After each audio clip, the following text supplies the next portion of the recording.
A ver si hablen, por favor. Hola, hola. Hola, ¿qué tal? Saludos. Buenas tardes. ¿Todo bien? Salutations. Bienvenidos.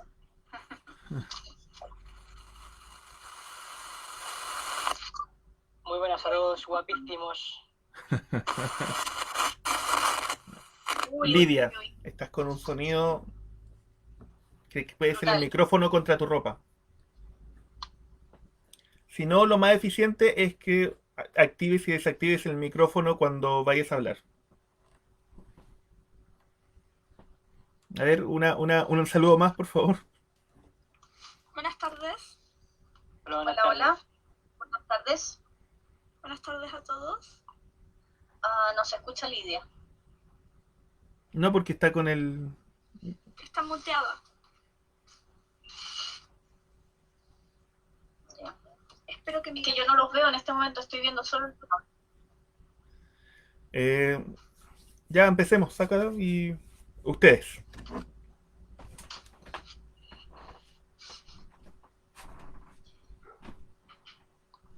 Ya. Un poco lento mi compu. pasa.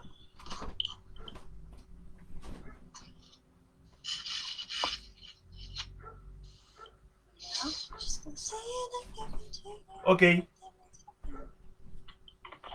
Estamos al aire entonces.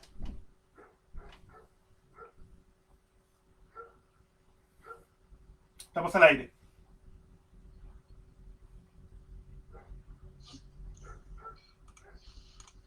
Bueno, hola. Buenas tardes. Bienvenidos a esta nueva cita de nuestro ciclo de entrevistas sobre patrimonio. Soy Giselle Valenzuela Mujica. En los controles para la transmisión en vivo está Nicolás García Jorquera y Catalina Carballo Retamal. Todos somos parte de Taller Restauro, plataforma de rescate patrimonial.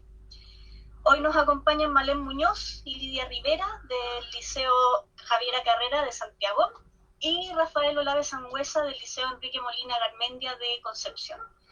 Ellos participan en los talleres de patrimonio de sus respectivos liceos y de sus distintas actividades e investigaciones con el objeto de visibilizar el patrimonio de su comunidad escolar y rescatar del olvido su historia. Así que bienvenidas, muchas gracias por estar aquí. Muchas gracias. Es un placer tenerlas por aquí. Y me gustaría partir con Malén y con Lidia para que nos cuenten un poco cómo surge el taller de patrimonio en el Liceo 1, en términos generales, ¿no? La historia del taller desde sus inicios. Por supuesto.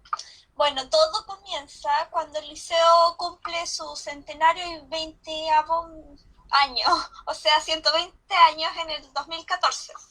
Como actividad celebrativa se decidió abrir al público unas salitas que resguardaban algunos objetos antiguos, los cuales son propiedad del liceo, y mostrar esos espacios. Se efectuó en el Día del Patrimonio, en el cual el liceo abrió sus puertas para toda la comunidad, interna y externa, con recorridos guiados. Al año siguiente, el 2015, el taller rescató de una bodega y piscina diferentes libros patrimoniales y otros documentos en un completo estado de abandono. Por supuesto, ¿Estos son los que estamos viendo ahora en la presentación? Sí, estos son los documentos rescatados. Sí. Uh-huh. Son los documentos rescatados. Por supuesto, fueron reubicados en un espacio resguardado en el que se convirtió en el actual archivo escolar del liceo. ¿Qué es ese espacio? ¿Qué es ese espacio? Eso. Básicamente. O sea, no, este espacio no existía antes del 2014. Del 2014, que es cuando se crea el taller de patrimonio. Sí, en 2014 se crea el taller de patrimonio, en 2015 se rescatan los archivos. Uh-huh. Perfecto. Y en el Liceo de Concepción, Rafa, ¿cómo fueron los inicios?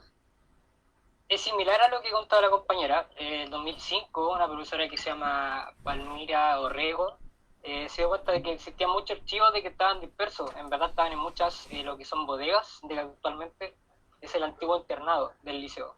De que por políticas públicas de la ex alcaldesa de Concepción, Jacqueline Barriselberger, se dejaron de lado, se abandonaron y ahí se empezó a compilar lo que son archivos que datan desde el 1860, 1830. Pero la profesora decidió abrir un taller para que los estudiantes del liceo conocieran más de cerca su historia. Nunca se pensó hacer como un taller, nunca se pensó conservar, sino que era una especie de museo. Y era un lugar donde se podían hacer reuniones, etc. Pero ya en 2013 sale a través de ideas de distintos docentes del establecimiento, con apoyo de lo que es la rectoría y también estudiantes del liceo, ya se forma en sí, se concreta lo que sería el taller del patrimonio del Liceo Enrique Molina Garmendia. Actualmente no es taller, sino que es patrimonio del Enrique Molina Garmendia. Es una metamorfosis que producto de un desarrollo bien interesante que fue el año pasado. Ya. ¿Ustedes recuerdan cuál fue la primera muestra que hicieron de su trabajo en el Congreso de Educación y Patrimonio? ¿Quién habla? Tú misma, Malén, por ejemplo.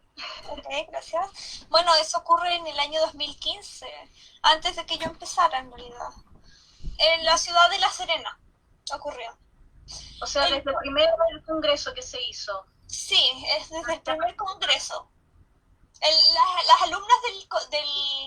alumnas del taller son como muy aperradas en cierto sentido. Les encanta meterse en todo a pesar de estar recién empezando, por ejemplo. Ajá. El congreso fue organizado por el Colegio Gregorio Cordobés y fue la primera vez que el liceo participó, obviamente. Y se expuso el trabajo realizado en los años 2014 y 2015, siendo el patrimonio javierino, identidad y memoria, donde se vincula el archivo y el patrimonio con la construcción de lo que fuimos, somos y deseamos ser. Por supuesto, no fue el único tema. Otro tema fue el Día de Patrimonio Cultural, el espacio para un aprendizaje significativo, en donde se explica la experiencia obtenida en dicha actividad del 2014. Bueno, ese año mis compañeras compartieron con otros colegios, ese año en el Congreso, que hacen un trabajo parecido al nuestro, y eso claramente motivó mucho a seguir en el taller. A seguir con el taller según las experiencias de las otras compañeras. Nos se dieron cuenta que los colegios en La Serena tienen sus propios archivos e incluso museos. Así es. Y no solo en La Serena, a lo largo de todo Chile los liceos tienen la mayoría de ellos tienen un archivo histórico y tienen colecciones patrimoniales muy interesantes. Sí, entonces ese año se propusieron investigaciones propias para realizar. Está la serie de planillas de matrículas en las que están registradas las hojas de vida de los estudiantes, sus datos, sus calificaciones y anotaciones por comportamiento. Y tenemos desde 1965 aproximadamente hasta 2010. Sí, qué interesante, qué bonito. Sí. ¿Y ustedes, Rafa, en el Liceo de Conce, participaron? Exactamente, sí, en lo que el primer Congreso Nacional, lo que fue en La Serena. Yo no, experiencia propia no tuve, porque yo llegué el año pasado, pero por lo que me cuentan las profesoras, fue bastante importante para consagrar como un poco el carácter del taller patrimonio, porque igual se desconocía si que existían otros patrimonios en otros liceos. Entonces, sabiendo de que hay gente de tu misma edad, del mismo rango de edad, siendo adolescente, estando en la media, de que está trabajando con exactamente lo que tú quieres trabajar a futuro, te da primero que es un tema. Hay un grupo etario que está trabajando al mismo nivel tuyo, entonces como que se sume con una especie de responsabilidad. Entonces ahí el liceo se compromete mucho con lo que es esta participación del Congreso Nacional y ahí empieza a trabajar y elaborar distintas actividades. Y de ahí nace un poco como consagrar un poco la filosofía que tiene prácticamente el patrimonio del Enrique Molina Garmendia. Y siempre ha sido como mostrar lo más cercano hacia la población, no solamente hacia la comunidad educativa, sino como la población que de toda Gran Concepción, lo que es la historia de uno de los liceos más importantes de Chile, de la República en su momento, construyó mucho la educación chilena. Entonces, por lo que me contaban los profesores y compañeros, fue súper importante porque se dieron cuenta que no estaban trabajando solos, así que no existía también mucha más gente del mismo grupo etario y eso motiva. Sí, también como profesora que yo acompañé a las chiquillas a ese primer congreso y como dice Rafael, es sumamente motivante y no solamente, bueno, uno se ve feliz porque los chiquillos se ponen felices en lo que dice Rafael, que toman contacto, conversamos ideas y uno como profesor también dice, oh, no está haciendo el loco uno solo, sino que hay mucha gente, pequeñas islitas que nos tenemos que comunicar y eso es muy bonito. Los congresos son especialmente motivadores para seguir trabajando en esto. Por supuesto, nadie se está haciendo el loco cuando trabaja con Patrimonio, ¿verdad? Nadie se está haciendo el loco. Eso es súper agradable, además de escuchar. Personalmente yo soy conservadora y restauradora y darme cuenta, bueno, una de las cosas que a mí me ha enamorado de este proyecto en realidad es la respuesta que tienen los estudiantes ante este proyecto, esta iniciativa y me da esperanza, ¿saben? Como que realmente es algo que, para serle franca, al principio yo no me esperaba, ¿no? Es algo muy bonito. ¿Cómo se interesan además? Porque también a veces está todo a veces está el temor, el resquemor, ¿no? De que uno va a ofrecer una actividad en un liceo, o los mismos profes a lo mejor tratan de incentivar una actividad, y a veces los alumnos, los estudiantes no pescan mucho, no les parece que pueda ser algo entretenido. ¿Cómo es que ustedes sí les llama la atención y deciden integrarse a sus talleres de patrimonio? Valen y Rafa. ¿Quién habla ahora? Dale compañero. ¿En serio? Vale. La próxima vez haz lo tuya. Bueno, a mí siempre me ha gustado el patrimonio porque mi familia siempre me ha llevado los días de patrimonio cuando era más pequeña. Intenté continuar con eso, pero es más difícil hacerlo sola. Siempre me ha gustado el patrimonio en todo caso. Entonces, cuando me enteré de que en el liceo había un taller de patrimonio del que no tenía idea y que tenía historia y que no sabía nada, fue después de cuando abrieron el día de patrimonio. Yo había ido y me había gustado mucho, pero cuando me enteré, me quise meter al tiro y cuando me enteré no me metí. No lo dudé. Ahora, poder colaborar, poder participar mucho en él, no he podido, pero es una experiencia que disfruto mucho. ¿Y tú, Rafa? Porque dices que te sumaste el año pasado recién. Yo pensé Sí. que eras miembro fundador. Es similar a la historia de Malén. O sea, igual yo vengo al igual que Malén, siempre me ha gustado la historia. Desde chico tengo el privilegio que mi padre y mi madre me han inculcado mucho el patrimonio, no tanto como el patrimonio en lo material, sino sobre todo en lo inmaterial. Por eso tengo igual como una asociación, un amor muy grande hacia lo que el folclore, ya sea el folclore urbano como el campesino.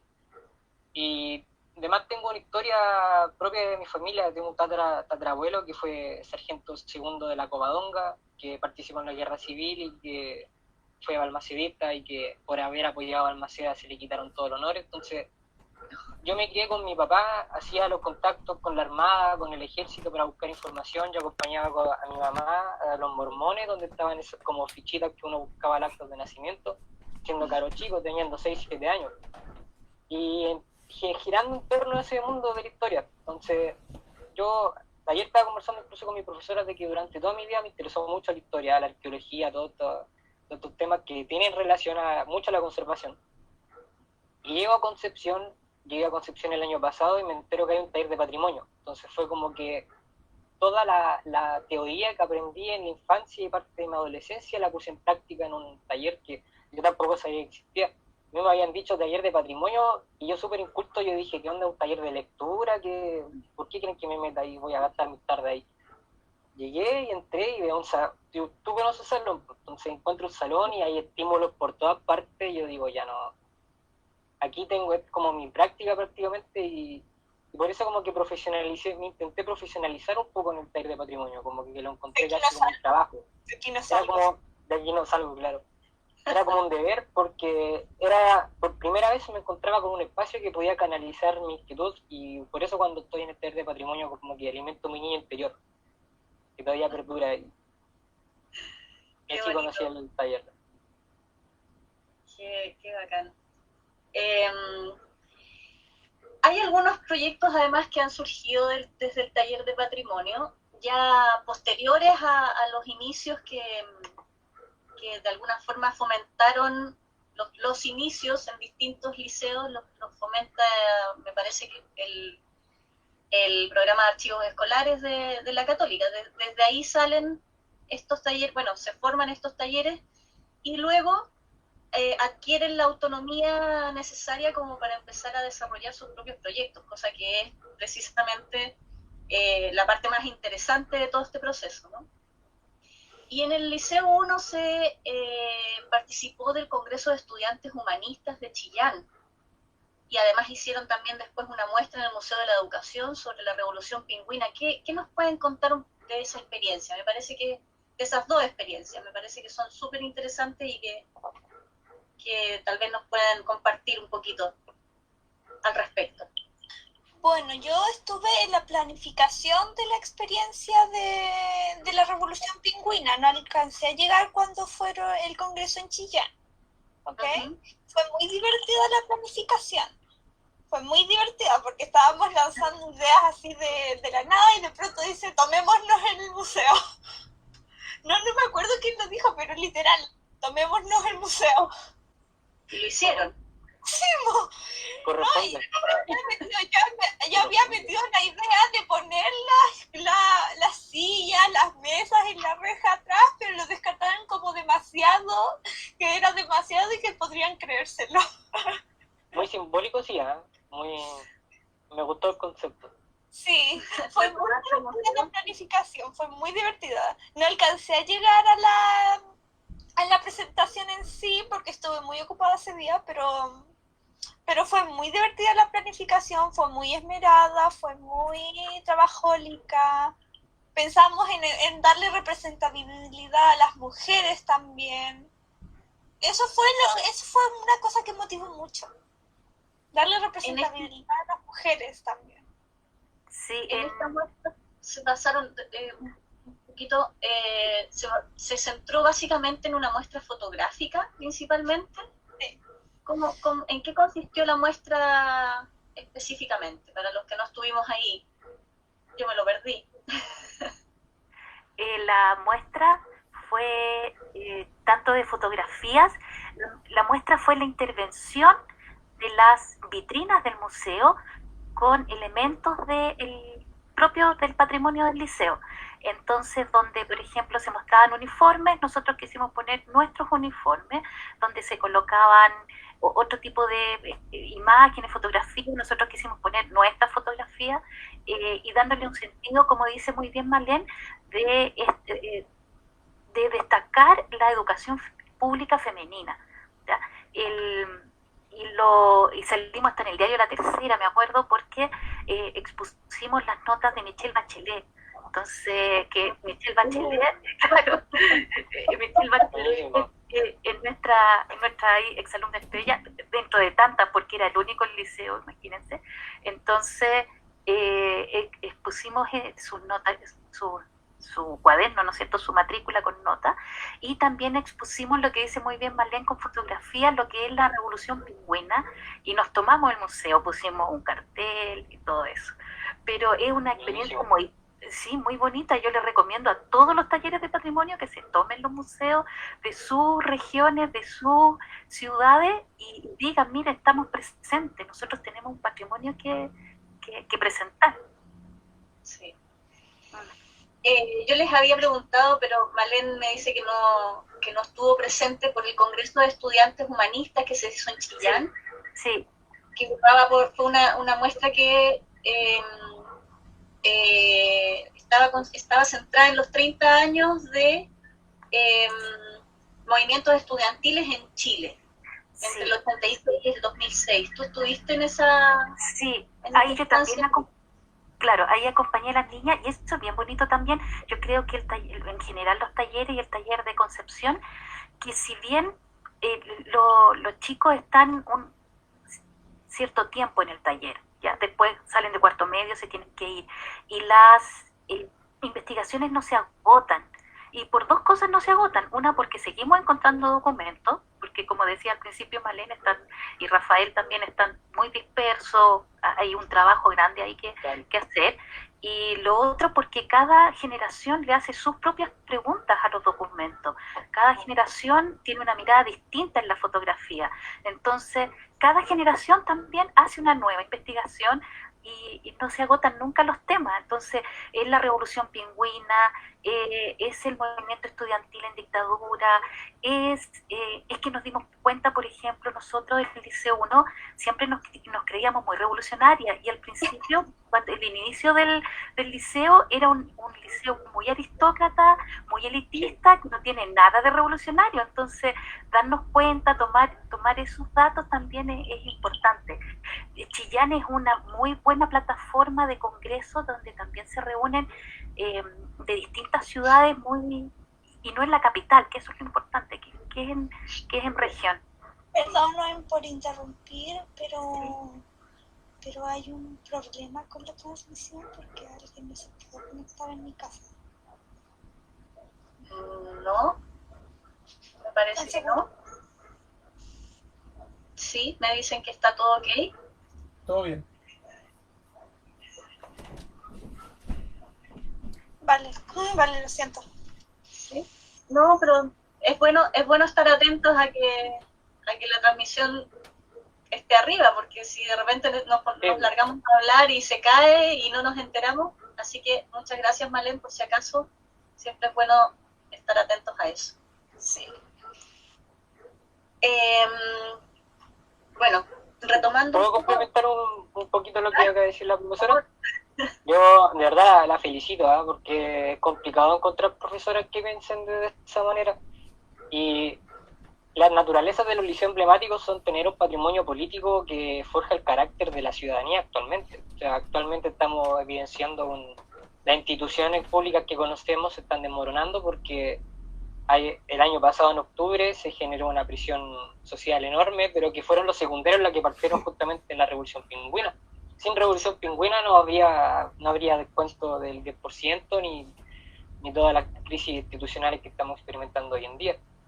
Yo lo encuentro muy, muy interesante. En nuestro caso igual fuimos bien partícipes de la Revolución Pingüina. De hecho, la Revolución Pingüina parte en Lota, con el Liceo Acuático, y inmediatamente se canaliza en lo que es el Enrique Molina, pero nunca se había hecho el trabajo que hizo el Javier Carrera. De que eso es muy bueno porque el ya hecho de hacer un trabajo con un material político de que puede generar controversia dentro de los establecimientos educacionales demuestra de que hay una madurez muy, muy grande, muy importante, que muchas veces en otros liceos no se puede tener. Nosotros igual hemos estado bien presentes en parte de la dictadura, pero no, por ejemplo, el Enrique Molina fue el único liceo, el único centro de alumnos que en dictadura eligió democráticamente su centro de alumnos.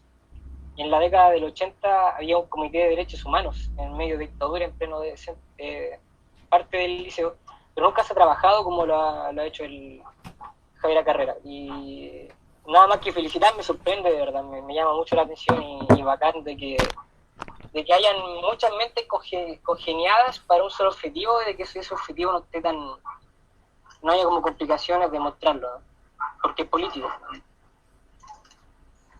Sí, es realmente interesante y loable el trabajo que han estado haciendo. Y bueno, y tú, Rafa, tampoco se quedan atrás con el trabajo que han hecho en el taller de patrimonio de tu liceo. Hicieron una cápsula audiovisual, nosotros la compartimos a través de nuestras redes sociales en algún momento, Sí. sobre un tema súper interesante, muy también de alguna forma revolucionario, sobre todo Claro. considerando el contexto histórico en el que se realiza, que es la alfabetización de obreros y campesinos por parte de un grupo de estudiantes de tu liceo en el 47, si no mal recuerdo. 45, ¿Cómo ven 45 por ahí. ¿Cómo surge la idea de hacer esa cápsula? ¿Ustedes investigaron? ¿Encontraron información en su propio archivo? ¿Cómo fue el proceso ese? La investigación en sí partió por su servidor yo. Un día estamos ordenando el taller de patrimonio y las profesoras me decían de que ya tenía que barrer, porque igual de repente hay que hacer aseo. Y yo decía, igual me busqué un chivo expiatorio y dije, no, voy a ver estos archivos porque pueden estar expropiados. Pero realmente quería evadir ese trabajo. Y me pongo a buscar en un mueble de que estaba cerrado con llave. Igual tengo la confianza del taller, entonces como que se me permitió. Y me puse a fijar una revista. Cuando me di cuenta que eran revistas antiguas, veía de que eran de 1930, yo decía, ya, o sea, aquí no estoy tratando con revistas, estoy tratando con historia que construye tanto el liceo como también propiamente de Concepción. Así que habían unos guantes por ahí, lo agarré y empecé a leer. Me senté y le dije a la profesora de que estaban presentes estos revistas. Y en las revistas son revistas de que la editorial era propia de los alumnos. En la década del 30 hasta el 50 existió una revista que se llamaba Andalien, donde los estudiantes del liceo eran los propios editores de la revista. Y que se mandaban a imprimir, y lo más no chistoso, lo más importante es esto, de que no se difundía solamente en el liceo, sino que también se difundía en kioscos de Concepción. Entonces es una revista de que tiene una importancia muy grande, y después me di cuenta que la revista que tenía en mi mano está presente en la biblioteca del Archivo Nacional. Entonces yo dije, y aquí realmente es algo súper importante. Y le dije a los profesores que quería estudiar, y me dijeron que sí, así que yo me quedaba, los días que no tenía patrimonio, me quedaba en la tarde a leerlos. Y estaba leyendo una revista cuando encontré este asunto en primera plana, en la editorial propia de la revista, que explicaba lo que ya había contado, que eran estudiantes del sexto año D, si no me equivoco, del liceo. De humanidades. De humanidades, claro, Formativa. muy antiguo, del 47. Y como lo había hecho, un paréntesis pequeño, como lo había hecho la profesora, todos los liceos emblemáticos actualmente en su momento fueron para los hijos de los oligarcas. Nadie, o sea, entrar al Liceo de Niña, entrar al Javier Carrera, entrar al Instituto Nacional, entrar al Liceo de Hombres de Concepción ese tiempo, era gente que tenía dinero y que venía de una procedencia familiar con un apellido que pesaba. Entonces era lamentablemente así el pasado, pero si no fuera por eso no se hubiera construido la identidad que existe actualmente. Y así nace, en verdad, fue como exploración mía, decidí encontrarla, decidí trabajarla, pero todo congenió de una forma bien interesante porque pasaron las semanas y después recibimos una visita de un profesor de la Universidad de Concepción, de Historia, que andaba investigando justamente esas revistas. Y le habían dicho que esas revistas podían estar en el liceo porque hay algunas revistas que están en la biblioteca de Concepción, Biblioteca Municipal de Concepción, que está al lado de nosotros. Y a él le dijeron de que de hecho eran una digitalización, no eran las revistas propiamente tal en físico. Y yo estaba sentado leyendo, los demás integrantes del taller de patrimonio estaban haciendo otras cosas, y se acerca el profesor y conversa con la profesora, preguntando una revista. Y le dice, no, si son esas revistas, yo estaba así escribiendo y como que, mira, un gusto. Y fue como súper interesante, la ayudé a digitalizar lo que son esas revistas. Y ahí empezó este proceso, y luego las revistas se transformaron en lo que es casi una exposición muy esencial cuando exponía el taller de patrimonio. Por ejemplo, para el Día del Patrimonio Cultural nosotros abrimos el liceo como también abrimos el teatro. Entonces cuando la gente siempre va a ver el teatro, pero entran al salón y se encuentran con el salón, y además que le está mostrando, le está explicando historias propias de la década del 40, del 50, del 30, con esta revista genera un impacto muy importante. Pero eso fue una exploración de evadiendo una responsabilidad y se terminó canalizando en una cápsula audiovisual que igual realicé. Se terminó exponiendo en la Pinacoteca de la Universidad de Concepción también. Entonces, algo tan mínimo, de que fue un interés propio para evadir una responsabilidad, terminó en... No es para nada, no es para nada mínimo, es muy interesante porque las revistas estudiantiles que se han ido sacando en los distintos liceos son tremendamente importantes como una vía de transmisión de de la voz de los estudiantes en el fondo. Claro. Y me están soplando por interno, primero, que las revistas están en bibliotecanacionaldigital.cl, entre ellas la que tú acabas de mencionar, Rafa, y me dicen que el Liceo 1 va a trabajar junto al Instituto Nacional y el Liceo de Aplicación sobre la temática de las revistas estudiantiles. Eso es muy interesante, porque realmente es algo que es necesario rescatar y que no se le ha dado, yo creo, la importancia que merece. Para nada. Así que ahí ya hay una buena perspectiva de cómo se puede seguir avanzando. Yo creo que de alguna forma ya me han contestado esta pregunta entre medio de todo lo que nos han contado, pero si tuviesen que elegir un ejemplo o algo más específico, ¿Ya? ¿ha cambiado su visión al respecto sobre el patrimonio desde que participan en los talleres de su liceo? ¿Qué repercusión ha tenido esa participación a nivel personal, realmente? Eso es algo que me interesa mucho saber. Marlene. No sé si diría que ha cambiado, sino que se ha expandido. Porque mi visión de patrimonio antigua era una relacionada a los objetos principalmente.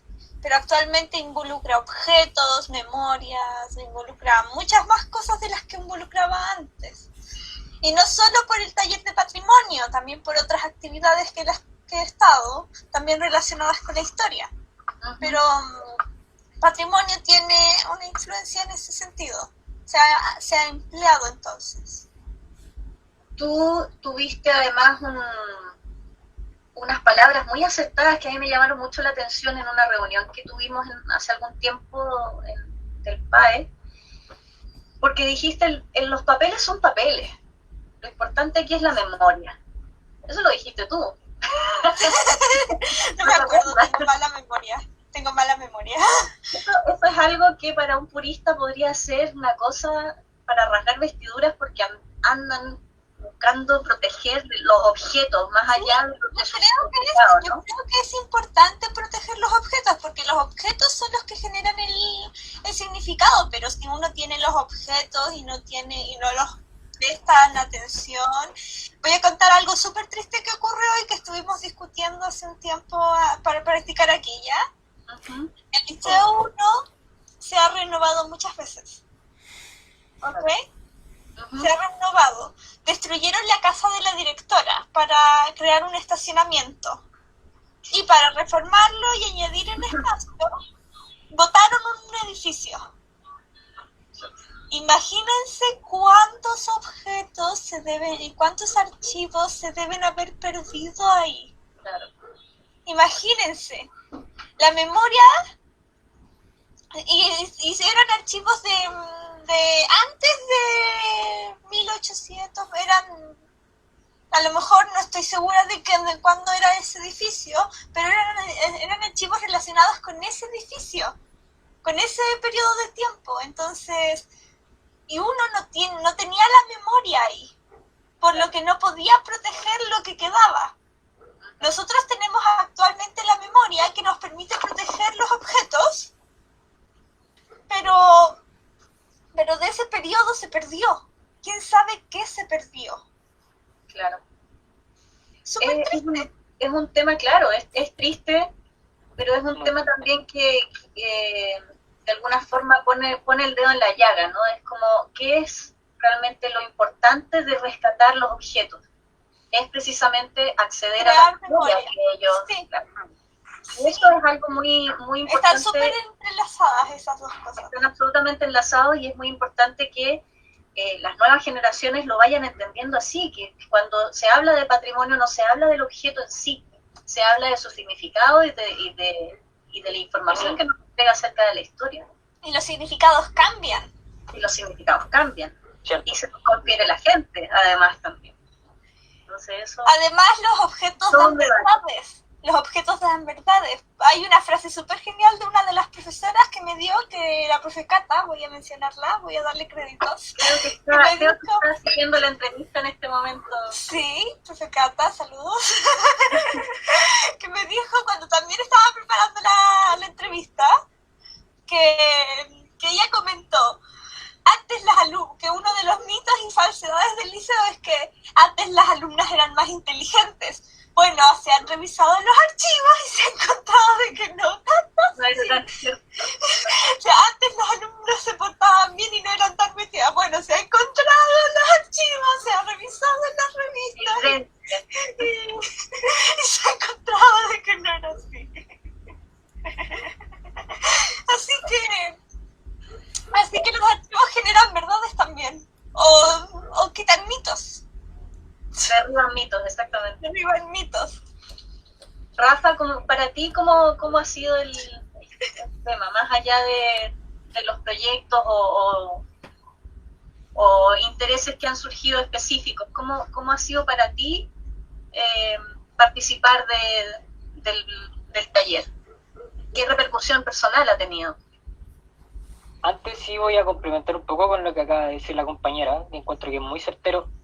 Todo lo que nos interesa la historia, y sobre todo yo creo que lo que estamos presentes en esta entrevista, nos desafiamos día a día contra, como dijo un presidente por ahí, contra un enemigo poderoso, implacable, que no quita nada de nadie, que somos un país que es muy cortoplacista y que es muy inculto. Entonces, lo que dice la compañera es muy lamentable. Estamos insertos dentro de un estado donde el patrimonio no se cuida, no se recuerda, y ahí nos vemos en la obligatoriedad de tener que pensar qué es más importante, tanto la memoria como el objeto. Pero si vamos a los países europeos, ambas cosas están expuestas en la sociedad y ambas cosas están de pie. Y ambas cosas, si tiene que haber un objeto, porque hay arquitectura muy hermosa, de que está conservada, porque hay políticas públicas que la generan, pero también hay políticas públicas que se van hacia las sociedades de que hacen de que el pueblo tome como propio una memoria. Entonces se complementan ambas partes. En el Liceo de Niñas pasó algo muy similar a lo que pasó en el Javiera Carrera, de que pasó una tromba marina y les sacó el techo. Quedaron sin techo y ahí se destruyeron todo lo que son los archivos de uno de los liceos también más importantes del sur de Chile. Entonces da pena, realmente da mucha pena, porque no me acordaba de eso hasta que me acordé que estaba viviendo en Chile. Pero es algo que todos tenemos que afrontar en su momento. Y claro, y ahí también entra el desafío de uno, cómo tiene que trabajar también, porque yo no sé si sea debidamente correcto hacerlo, ¿eh? Pero voy a hacerlo de manera cortita. Dice la compañera algo muy certero de que muchas veces como que el papel son papeles, ¿cierto? Pero lo que importa es la memoria. Nuestro liceo fue en el Enrique Molina el año pasado, fue el primer liceo donde se invocó por primera vez el aula segura, y fueron los primeros expulsados por aula segura, complementando un poco con lo que habían contado con el trabajo de la Revolución Pingüina. Yo me tomé el tiempo, tengo la autorización también de los profesores de que es simplemente como para complementar un poco, de que es una historia de que la memoria no existe, porque ningún liceo se va a sentir orgulloso de que fue el primer lugar donde se invocó aula segura. Igual se conoce que es una ley bastante represiva. Yo tengo aquí, este es el primer centro, así sí se ve bien, lo dudo que se vea bien. Este es el primer centro de alumnos disuadido por la represión estatal en la organización secundaria. Y dudo que se pueda presentar, dudo que se pueda exponer, pero aquí yo me tomé el tiempo de hacer un trabajo en papel, pero no se puede exponer un poco la memoria. Entonces, como para presentar un poco los contrastes que existen con una sociedad que es muy cortoplacista, de que muchas veces tiene una concepción muy conservadora del patrimonio, demasiado. Sí. Y lo otro que me habías preguntado, que me puedes repetir la pregunta, por favor. No, tenía que ver como en términos más personales la repercusión que ha tenido tu participación. Yo creo que ya lo había es lo mismo que había dicho desde el inicio, claro, de que llegué al taller como un poco a materializar un poco todo el conocimiento que fui adquiriendo durante la infancia. Pero aprendí la parte técnica y la parte más me di cuenta que trabajar con patrimonio es muy riguroso. Realmente hay que sentarse, hay que estudiar, hay que leer, hay que ser cuidadoso, hay que intentar de ubicar medios para cómo llegar a cierta persona y poder mantener viva todavía la historia. Mira, hay algunas preguntas que está haciendo la gente que está viendo la entrevista. Y hay una en particular que a mí me parece muy, muy interesante, que tiene que ver un poco con esto de la construcción de patrimonio, porque habitualmente nosotros siempre el patrimonio se aborda como algo de un pasado lejano, ¿no? Y en Taller Restauro al menos tenemos mucho el interés de poner sobre la mesa el hecho de que el patrimonio se va construyendo día a día. En realidad hoy estamos también haciendo memoria y construyendo el patrimonio que dentro de algún tiempo alguien tendrá que rescatar también. Claro. Entonces, hay alguien que pregunta, ¿qué creen que será patrimonial de su generación en los liceos públicos? Pensando como a futuro, ¿no? Lo que voy a decir va a ser un poquito desastre y va a ser un poquito controversial, pero yo creo que va a ser la expulsión de la anterior directora. Histórico. Sí, de parte de un suceso histórico, porque es súper importante, la pillaron haciendo que sabe qué. Y eso es súper importante. Y también está obviamente la revolución que partió en liceos como el mío y como el Instituto Nacional, la revolución, la de octubre,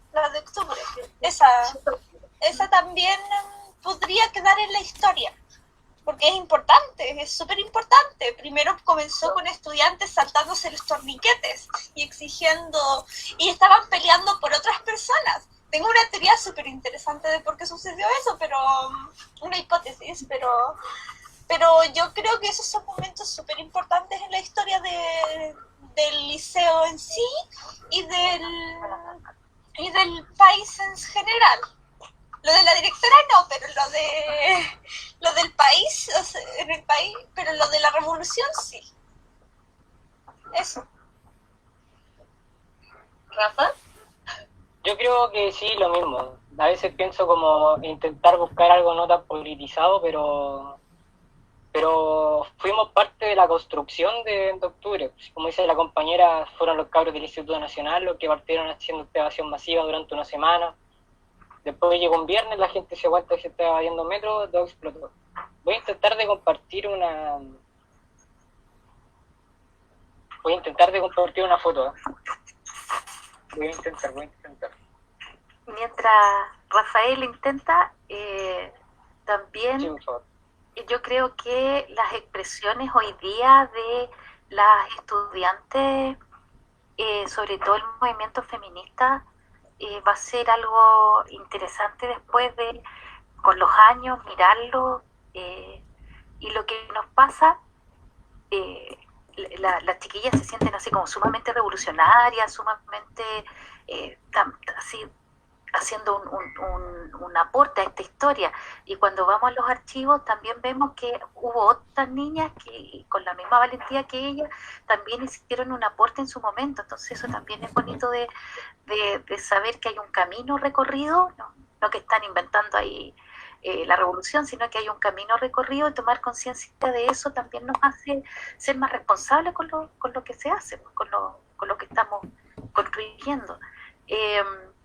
Es difícil, sí, saber, y acotando un poco lo que dice Marlene, nuestro edificio tiene serios problemas de espacio. Entonces, decidir qué guardar es decidir qué se va a recordar y qué se va a perder. Pues por eso Marlene tiene harta razón en eso de la memoria, porque nosotros no tenemos una sala muy pequeñita y creen que lo de patrimonio es que guardamos todo. Entonces nos llegan de timbres antiguos, delantales, con textos de la biblioteca a cosas que nosotros queremos armar un archivo más podríamos decir, oficial.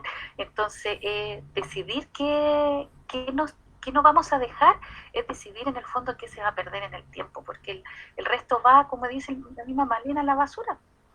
¿No? Se pierde. Es que también por eso es importante tener en cuenta esto que hablábamos hace un rato, o sea, el patrimonio no es el objeto en sí.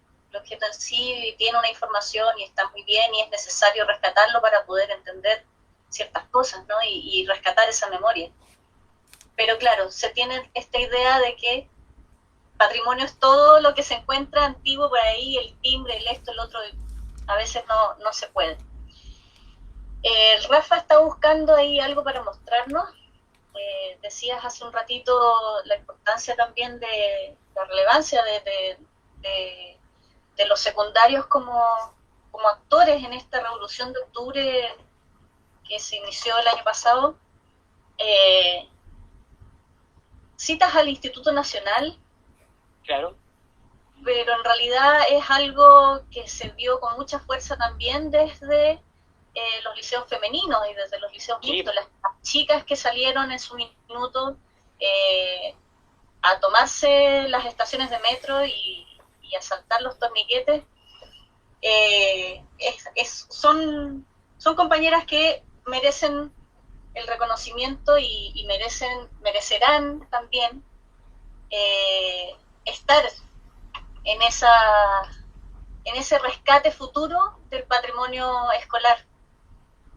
Va a ser algo muy, muy importante dentro de un tiempo poder acceder a esa memoria histórica que hoy se está construyendo y que se está construyendo desde los liceos y desde la acción de las compañeras y de los compañeros estudiantes. Es cierto lo que dices porque parte de ahí, de hecho exactamente parte de ahí, porque antes de octubre fue el 8 de mayo, perdón, 8 de marzo, 8 de mayo, y donde hubo una radicalización de movimientos feministas, sobre todo secundarios, súper importante, que fue la que primero más se radicalizó y que impulsó, y fueron los liceos femeninos de todo el país, los que en un momento se quedaron tranquilos, pero luego todas las fuerzas secundarias se unieron y empezaron a trabajar en conjunto. Voy a hacer una pequeña presentación para exponer un poquitito ciertas cosas que se me fueron quedando que se me fueron olvidando, por si se me permite. Respecto, no sé si se ve todavía. Se va a ver, creo que ahora. ¿Se ve o no? Eso, ya. Sí. Respecto a octubre, esa foto es de noviembre del año pasado.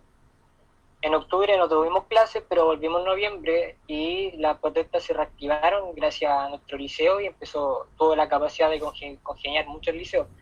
Pero yo no lo veo propiamente tal, sino propiamente tal de la protesta. Hay un cambio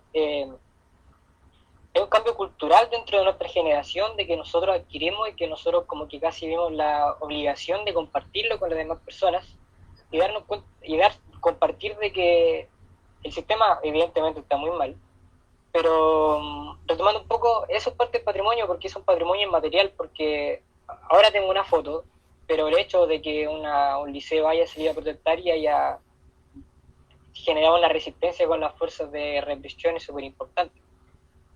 Esto lo quería compartir también lo que va a pasar ahora, de que es la entrevista al digitalizador de archivos escolares, que a Pablo, que en la entrevista anterior conversó Pablo, y ahí estoy yo, el chico que había dicho que había entrevistado a Pablo. Y fue súper importante ahí porque como que nos dimos cuenta de que se podrían también digitalizar los archivos. Lo teníamos en consideración, pero al tener una cátedra de un profesional como Pablo en tu mismo liceo es algo súper motivante. Personalmente mucho porque me gusta mucho la fotografía. Y por consecuencia pasó la digitalización de la revista, que va a pasar ahora.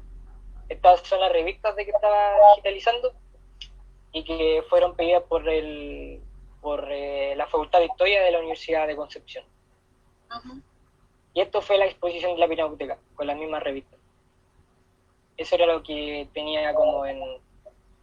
Esa exposición la hicieron el año pasado, ¿no? El año pasado, claro, el año pasado. Pero post estallido. diciembre, si no me equivoco. Diciembre, enero, creo. Diciembre, enero. Bueno, interesante. Bueno, pues estamos ya sobre la hora. Hemos estado, se me ha pasado súper rápido, una hora muy, muy agradable. Me gusta mucho haberlos escuchado, haberlos visto. Me encanta que estén súper metidos en sus talleres. Me gustaría entrevistar a toda la gente que está en los talleres, a todos los estudiantes. No sé si voy a poder. Pero bueno, les agradezco mucho por haber estado en esta instancia.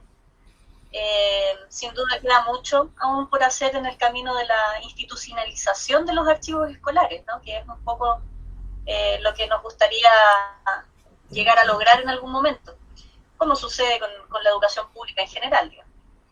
Claro. Y bueno, estas son las iniciativas que más hace falta incentivar. Ojalá en todos los colegios se diera la importancia que tiene el trabajo de rescate patrimonial que ustedes le están dando desde sus liceos. Así que bueno, agradecemos a todos quienes se conectaron hoy para seguir esta entrevista y les invitamos a seguir atentas a las que seguiremos haciendo cada jueves en este horario, a nuestros podcasts también, que los pueden encontrar en Spotify, y a todas nuestras publicaciones en redes sociales. Muy buenas tardes y nos vemos la próxima semana entonces, pues. Chao, muchas gracias. Un Chao. gusto, muchas gracias. Gracias, un gusto. Que vaya Muchas bien. gracias por la invitación. Gracias, Rafael. Gracias, Malén. Gracias, un gusto. Gracias. Gracias, taller. Taller Gracias a Bastauri. ustedes.